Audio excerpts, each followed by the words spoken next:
اس سینے میں قرآن آ جائے تو آپ مجھے بتائیے پہاڑ سے زیادہ مضبوط سینہ ہے اور رسول اللہ کا زندہ معجزہ ہے.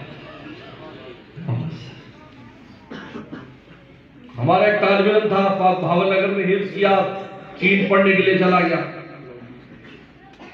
تو ہمارا پاکستان کا ایک منسٹر گیا, رمضان کا مہینہ تھا. ان کے منسٹر نے کہا کہ چین کے منسٹر نے کہا یار یہاں پر ایک اسٹوڈنٹ آیا ہے, وہ آپ کی جو مذہبی کتاب ہے زبانی پڑھتا ہے اور پورے رمضان میں پڑھتا ہے, نماز میں پڑھتا ہے. ہمیں بڑی حیرت ہوتی ہے. اب وزیر صاحب کو تو پتا تھا, انہوں نے کہا جی آج مجھے بھی منظر دکھائے. اور آج کو دیکھا وہ حافظ صاحب جناب قرآن پڑھ رہے ہیں ماشاءاللہ, اور وہ پیچھے کھڑے ہوئے سن رہے ہیں.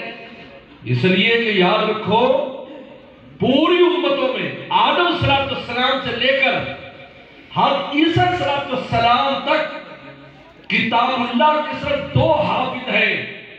حضرت داؤد صلی السلام جو اپنی کتاب زبور کے حافظ تھے اور اپنی کتاب زبور کے حافظ تھے, اور دوسرے حضرت عزیر صلی السلام جو تورات کے حافظ تھے.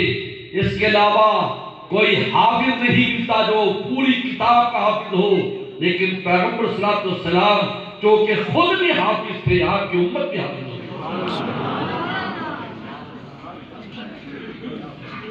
موسیٰ صلی اللہ علیہ وسلم کو اللہ نے تورات حفظ نہیں کرائی 40 دن میں, تختیاں دے دی. یہ لکھی ہوئی ہے تورات فی ہدی و نور, اس میں ہدایت اور نور ہے, دیکھا ہے امت کو سمجھائیں.